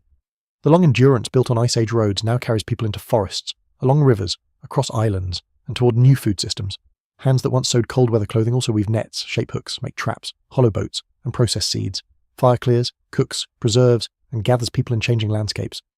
The social survival machine becomes even more important because knowledge must update quickly. What was true for grandparents may no longer be true for grandchildren. This is one of the great turning points in human history. Climate change does not end survival pressure. It changes its form. In some regions, humans become more settled as local resources grow abundant and predictable. In others, mobility remains essential. Some groups intensify fishing, some rely more heavily on plant foods, some hunt smaller animals, some return seasonally to rich wetlands, rivers, or coasts. The broad shift toward the Holocene, the warmer epoch after the Pleistocene, creates conditions under which agriculture eventually emerges in several parts of the world. Though not immediately and not everywhere, farming is not simply invented because people become cleverer. It grows from complex relationships among climate, population, local plants and animals, risk, opportunity, and social choice. The evidence remains incomplete, and scholars still debate the pathways, but the warming world sets the stage. The body, however, does not transform overnight. It remains the Ice Age body entering a new age. It still stores fat against famine. It still values sweetness and fat. It still walks best when it moves often. It still fears isolation, darkness, hunger, and uncertainty. The environment changes faster than biology can fully follow. This mismatch begins long before modern cities. Even early farming will bring new strains, heavier reliance on limited crops. More infectious disease in settled communities, harder repetitive labour, and new social inequalities. The end of the Ice Age is not the beginning of simple comfort. There is a quiet sadness in this transition. The people who watched the ice retreat were not watching a scientific boundary between epochs. They were watching known worlds dissolve. A coastline walked by ancestors disappears. A plain fills with forest. Animals that filled stories and stomachs become rare. A cold valley becomes a lake. Children grow up in places their elders described differently. The land itself becomes unreliable memory. Yet there is also extraordinary resilience. Humans do not vanish with the mammoths. They adapt again. They carry old survival tricks into new settings, bending them toward fish weirs, seed grinding, forest hunting, canoes, seasonal camps, and eventually fields. They survive not because the world becomes easy, but because the body and mind shaped by earlier hardship are flexible enough to meet another transformation. And as the last great ice sheets withdraw, they leave behind more than carved valleys and rising seas. They leave behind a species trained by cold but not confined to it. A species able to mourn lost landscapes and still follow the next river. A species whose body carries hunger's caution, fire's comfort, walking's endurance, and the social memory of people who learned, again and again, that the world can change beyond recognition and still must be lived in. The Ice Age body enters the modern world with no warning label. It arrives in cities, offices, apartments, cars, elevators, supermarkets, and glowing rooms as though these things were normal, though almost none of them existed for the long ages that shaped its deeper systems. The body does its best. It wakes under artificial light, sits for hours, eats food engineered for intensity, absorbs stress from messages and distant events, sleeps beside devices, and tries to understand why comfort can feel strangely exhausting. The old machinery is still working, but it is working in a world that often gives the wrong signals. This is the mismatched age. The body expects movement, yet many lives require stillness. It expects food to demand effort, yet dense calories are available with almost no physical cost. It expects darkness to mean rest and danger to be local, yet light continues after sunset and threats arrive as information from everywhere at once. It expects social belonging to be felt through presence, touch, shared labour, shared meals, and recognisable faces. Yet modern people can be surrounded by contact and still be isolated. None of this means the body is broken, it means it is ancient. The clearest mismatch may be food. For Ice Age humans, sweetness is rare and valuable, fat is precious, and salt is not guaranteed. In modern environments, these signals are concentrated, refined, packaged, advertised, and available every day. The body's reward systems respond powerfully because they were built to notice energy when energy appeared. A craving that once helped someone search for fruit, honey, marrow, or fat can now be triggered by foods designed to bypass ordinary satiety. Scholars still debate the exact causes of modern metabolic disease, and no single explanation fully accounts for it. But the ancient appetite for dense energy is part of the background. The body also stores energy defensively. When weight is lost quickly or food seems restricted, metabolism and hunger signals may shift in ways that encourage regain. In a world of famine risk, this is protective. In a world of deliberate dieting, it feels like sabotage. The body is not trying to fit an aesthetic ideal. It is trying to prevent disappearance. It does not know that scarcity has been chosen temporarily. It only hears the older alarm energy is leaving. Defend the future. Movement is another mismatch. Walking across terrain once tied together circulation, muscle, balance, mood, digestion, and thought. Today, many bodies spend long hours folded into chairs. Muscles that evolve to contract throughout the day remain quiet. Bones receive less loading, blood flow slows, the eyes fix on near screens instead of scanning distance. Even the nervous system changes its rhythm. A body built for repeated low-level movement receives long stillness broken by brief bursts of exercise, if exercise arrives at all. This does not mean modern people must imitate Ice Age life. That would be impossible and in many ways undesirable. Ancient life was dangerous, painful, and often short. The point is not nostalgia. The point is recognition. The body still benefits from patterns that resemble its older expectations: regular movement, daylight, sleep aligned with darkness, unprocessed food, social connection, meaningful hand use, and recovery after stress. These are not romantic ideas.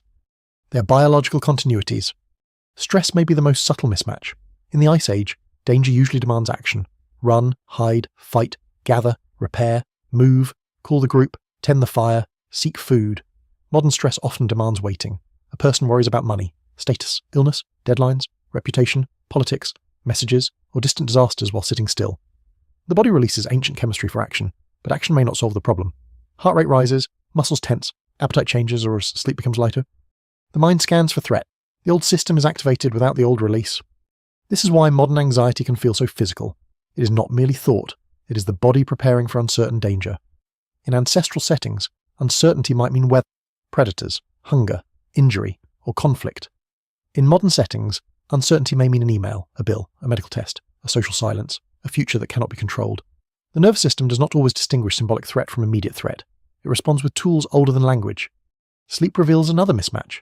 Human bodies evolved under cycles of sunlight, darkness, temperature shifts, social safety, and physical fatigue. Modern sleep is often attacked from every direction: bright light at night, irregular schedules, indoor temperature control, caffeine, noise, stress, and screens. People then blame themselves for failing to sleep as if sleep was simply an act of will. But sleep is an ecological event. It happens best when the body receives signals that the world is safe enough to let go. The surprising detail is that some modern discomfort may come not from hardship, but from too little of the right kind of hardship. Mild cold, physical effort, hunger between meals, darkness, silence, and boredom were once normal features of life. Today they are often avoided completely, yet the body's regulatory systems may depend on variation. Temperature changes train thermoregulation, movement trains metabolism, darkness trains circadian rhythm. Occasional hunger teaches appetite systems that food has rhythm. This does not mean extreme deprivation is healthy. The evidence remains incomplete in many areas, and modern health advice must be cautious. But a body shielded from all variation may lose some of the flexibility that once helped it thrive. The immune system also lives in mismatch. Ancient humans encountered soil, animals, parasites, smoke, wounds, seasonal infections, and microbial diversity very different from modern sanitized or urban environments. Modern medicine has saved countless lives by reducing deadly infections, and there is no wisdom in romanticizing disease. Yet some researchers argue that changes in microbial exposure may influence allergies, autoimmune conditions, and inflammation. The details are complex and still debated, but the general theme returns: the body developed in conversation with environments very different from the ones many people inhabit now. Social life may be where mismatch hurts most quietly. The Ice Age group was not always peaceful, but it was immediate. People saw who shared food, who carried a child, who sat near the fire, who failed to return. Modern social life can be vast and thin at the same time. A person may be visible to hundreds online and held by almost no one in daily life. The body seeks the signs of belonging. It understands voice, face, touch, shared meals, shared tasks, predictable care. Without them, it may keep asking whether the group is truly there. This helps explain why modern comfort does not automatically produce calm. A heated room, abundant food, and digital connection can coexist with loneliness, restlessness, and fear. The body's ancient measures of safety are different from the modern measures of convenience. Safety is not only the absence of cold, it is warmth with others. It is food without immediate threat. It is darkness that feels protected. It is effort followed by rest. It is uncertainty held inside a trustworthy group. The mismatched age can make old adaptations look like weaknesses. Cravings become lack of discipline. Anxiety becomes irrationality. Fat storage becomes failure. Need for community becomes neediness. Restlessness becomes distraction. But beneath each label is a survival system removed from its original landscape. The better question is not why the body is so flawed, but what world it still thinks it inhabits. And the answer is often clear. It still expects winter. It still expects hunger. It still expects danger at the edge of darkness. It still expects the group to matter more than almost anything. It still expects hands to work, legs to move, eyes to scan horizons, and sleep to follow the fading light. It still expects life to be uncertain, because for most of human time, it was. Modern life is extraordinary. It has reduced many ancient dangers: extended lifespan, cured diseases, protected infants, warmed homes, stored food, and connected continents, but it does not erase the old body inside it. The Ice Age survivor remains beneath the shirt, behind the eyes, inside the gut, under the skin, listening to signals that no longer mean what they once meant. And so the modern human stands in a brightly lit kitchen at midnight, craving sweetness, anxious without a visible predator, tired from sitting, lonely after endless communication, and confused by a body that seems to resist the world built around it, but the body is not resisting life, it is remembering another one. Some Ice Age traces hide in places so ordinary that they barely look like history at all. They appear when cold air raises goosebumps along the arms, when a dark path makes the body alert before any danger is visible, when the smell of smoke feels comforting, when warm food seems to settle more than hunger, when people gather instinctively around light in the evening. These are small moments, easy to dismiss, yet they are fragments of a much older world still moving through modern life. Goosebumps are among the clearest ghosts. In fur-covered mammals, tiny muscles pull hairs upright, trapping air and making the body appear larger or warmer. Humans have lost most of that useful fur, but the reflex remains. It still arrives during cold, fear, awe, music, memory, and strong emotion. The body raises hair that no longer protects it very well, as though answering a command from an earlier version of itself. It is almost comic, but also strangely moving. The skin remembers a survival strategy that time has mostly taken away. Cravings are another trace. The desire for sweetness, salt, and fat often feels personal, but it belongs to a much wider biological history. Sweetness once pointed toward ripe fruit, honey, or quick energy. Fat carried dense fuel through hunger and cold. Salt helped maintain bodily function in landscapes where mineral access could not be assumed. In modern abundance, these desires can become dangerous, but their origin is not foolishness. They are old instructions from environments where the right craving could guide a hungry person towards survival. Seasonal moods may also carry ancient echoes. Many people feel changes in energy, appetite, and sleep as daylight shortens. Modern life often treats this as inconvenience, but the body is deeply sensitive to light. Circadian rhythms, hormones, temperature, and mood all respond to day length and darkness. In Ice Age winters, light was not decoration. It was time, safety, work, movement, and warmth. The evidence remains incomplete in connecting every modern seasonal feeling to ancient selection pressures, but the body's response to light is real and deeply rooted. Darkness itself still has power. A room with lights off is not the same to the nervous system as the same room in daylight. A forest at night is not merely a forest with less visibility. The body becomes more alert because darkness once concealed predators, cliffs, strangers, storms, and unseen movement. Even in a safe house, an unexpected sound at night can tighten the chest. The mind may know that nothing is wrong, but the older systems do not wait politely for certainty. They prepare. This is why artificial light is such a profound modern change. It extends day into night and pushes the body into schedules no Ice Age ancestor experienced. Electric light is useful, but it also confuses ancient rhythms. The body expects a daily story of bright morning, active daylight, dim evening, and darkness. When screens and lamps flatten that story, sleep and mood can suffer. Scholars still debate many details of modern light exposure, but the basic mismatch is visible in everyday fatigue. The comfort of fire has also survived in altered form. A fireplace, candle, campfire, or even the imagined warmth of a stove can draw attention with surprising force. Flames move unpredictably but gently, offering variation without threat when contained. For Ice Age people, fire meant warmth, cooked food, protection, and gathering. Modern people may no longer need flame for survival every night, but the nervous system still recognizes its grammar glow, heat, circle, safety. Even social bonding carries Ice Age shape. Humans still calm through shared meals, synchronized movement, song, touch, and familiar voices. These are not decorative extras added to life after survival is solved. They are part of survival's ancient machinery. A group that eats together, moves together, and remembers together becomes more coherent. The modern body responds because it is built to measure safety socially. A message on a screen can help, but it does not always replace a face across a table or a shoulder nearby in grief. One lesser-known echo may be the pleasure of making things by hand. Cutting, stitching, shaping, cooking, carving, gardening, repairing, and arranging materials all engage systems that were once central to survival. The hands evolved in partnership with attention. They expect resistance, texture, adjustment, and consequence. A life where hands only tap smooth glass can leave some people strangely unsatisfied, even if they cannot name why. The old hand wants the world to push back. The body also remembers terrain. Modern feet may spend most of their time on flat floors and paved surfaces, but balanced systems evolved for irregular ground. Walking on uneven paths, climbing slopes, stepping over roots, and reading surfaces through the feet all demand constant small adjustments. These adjustments strengthen body awareness. They also link movement to attention. On ancient ground, distraction could injure. Every step was information. There are traces in emotion too. Shame, pride, jealousy, loyalty, grief, and gratitude all make more sense inside small groups where reputation matters. To be trusted could mean food, protection, mates, and help during sickness. To be rejected could mean danger. Modern social pain can therefore feel disproportionate because the system measuring it evolved when exclusion had sharper consequences. A cruel comment online is not a banishment into the snow, but the body may still react as if belonging has been threatened. The human startle response is another small fossil of danger. Sudden sound makes the body flinch before thought intervenes. Shoulders rise, eyes blink, muscles prepare. This is not weakness, it is speed. In a world where falling rock, animal attack, or breaking ice could kill quickly, delay was costly. Today, the same reflex responds to dropped objects, car horns, fireworks, or a phone alarm. The stimulus has changed, the ancient circuit remains. Even the way people seek warmth during distress may reveal old associations. A hot drink, blanket, bath, or warm room can feel emotionally soothing as well as physically pleasant. Warmth and safety were linked for so long that the body often treats them as kin. Warmth meant fire, shelter, bodies nearby, food cooking, night survived. Cold meant exposure, hunger, distance, and risk. The association is not perfect, but it runs deep. The evidence remains incomplete for many of these connections, and caution matters. Not every modern habit is a direct Ice Age relic. Culture changes behaviour. Individual lives differ. Bodies are shaped by childhood, health, society, and personal history as well as evolution. It would be too simple to explain every craving, fear, or comfort by pointing backward to glaciers, but it would also be too shallow to pretend the deep past has vanished. The body is historical whether or not it tells its history clearly. What survives are tendencies, thresholds, sensitivities, and reflexes. The body is quicker to fear darkness than daylight. It values warmth, energy, belonging, movement, and pattern. It dislikes uncertain isolation.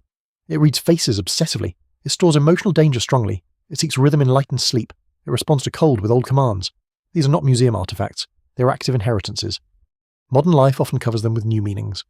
Goosebumps become a reaction to music. Fire becomes atmosphere. Walking becomes exercise. Food becomes entertainment. Clothing becomes style. Social belonging becomes identity. But underneath the new meanings are older functions. The body keeps translating modern experiences into ancient categories: warmth or cold, fed or hungry, safe or exposed, included or alone, day or night, known path or unknown ground.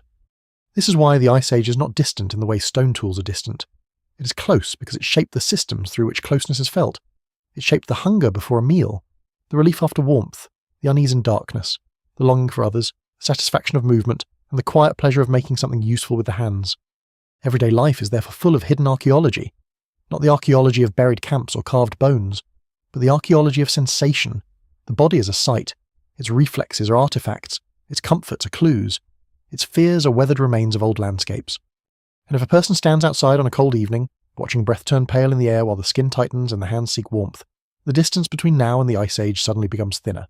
The city may hum nearby, electric lights may shine through windows, food may wait indoors, but for one small moment, the body speaks in an older language, and the message is simple: find warmth, find others, endure the night. The ancient survivor within is not a relic sealed away behind modern life. It is active, practical, uneasy, hungry, social, and alert. It lives beneath ordinary habits, beneath every search for warmth, every restless need to move, every craving for dense food, every fear of isolation, every comfort found in a familiar face. The Ice Age did not produce a perfect body, it produced a surviving one. That distinction matters. The body is not a finished design, polished by evolution into flawless efficiency. It is a compromise shaped by repeated emergencies. It stores energy because famine happened. It fears darkness because darkness hid danger. It clings to groups because loneliness once carried real risk. It startles because hesitation could be fatal. It loves warmth because cold killed quietly. It seeks patterns because the world gave clues before it gave mercy. What survives in the record suggests that Ice Age humans endured not through one miracle, but through layers of adaptation: heat under the skin, fat under the surface, feet made for distance, hands made for tools, fire at the centre, clothing a second skin, memory held in groups, minds sharpened by uncertainty, genes carrying encounters, losses, and unlikely continuities. No single explanation fully accounts for human survival across every landscape. But together these traces reveal a species built by pressure and saved by flexibility. The modern body often seems mismatched because it still carries those solutions into a softer, stranger world. Yet those old systems are not useless. They still respond when people walk, gather, make, rest, share, and live closer to natural rhythms. The ancient survivor does not ask for a return to hardship, it asks to be understood. In the end, the Ice Age body is not behind us, it is us. It is the warmth sought under blankets, the calm after a shared meal, the relief of firelight, the steadying rhythm of footsteps, the need to belong, the quiet alertness when night becomes too still. The glaciers have retreated, but their lessons remain written in blood flow, appetite, skin, breath, and memory. The wind down begins after the last hard lesson has been counted, after the body has been followed back through hunger, cold, movement, fire, fear, kinship, and change. What remains is quieter than the struggle itself. It is the image of human beings moving through a world much larger than they are, carrying warmth in fragile ways, carrying memory in fragile bodies, carrying children toward futures they cannot imagine. The Ice Age is gone, but not completely. Its glaciers have melted into seas, its plains have become forests, farms, cities, and drowned shelves under grey water. Many of its animals have vanished, its camps are ash stains, bone fragments, stone flakes, footprints, and shadows beneath sediment. Yet the people who endured it did not vanish without leaving descendants. They became the deep background of modern life, not as myths, but as bodies. Each ordinary human body is a landscape of old solutions. It is not separate from prehistory. It is prehistory continuing under skin, the pulse that quickens in darkness, the fingers that seek warmth, the comfort of food shared close to others, the unease of isolation, the pleasure of walking under open sky. All of these are small survivals from a time when the world was colder, larger, and less forgiving. There is something humbling in that inheritance. Modern life can make people feel detached from nature, as if glass, concrete, medicine, and light have lifted the species outside the old rules. But the body knows otherwise. It still belongs to Earth's older rhythms. It still listens to weather. It still answers hunger. It still needs sleep, touch, movement, warmth, and belonging. It still carries the caution of ancestors who could not assume that morning would come easily. And perhaps this is why the Ice Age still holds such power over the imagination. It is not only a lost world of mammoths, glaciers, and painted caves. It is a mirror held at a great distance. In it, the human creature appears stripped of illusion, vulnerable, inventive, frightened, social, stubborn, and astonishingly alive. Long after the last fire burns low on the ancient plain, long after snow covers the footprints and the herd disappears into darkness, something continues. Not the names, not the voices, not the exact stories told beside the flames, but the need to survive together, the need to make warmth, the need to keep moving, and in every modern breath that fogs briefly in cold air, the old world appears for a moment, then fades,